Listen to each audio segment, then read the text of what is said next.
Yeah. Today I'd like to show you more and more videos about our details, technologies, and many of our colleagues and the craftsmen.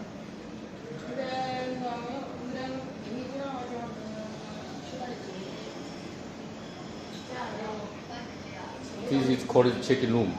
All of these equipments imported from Japan, and some of other machines imported from Swiss, Germany.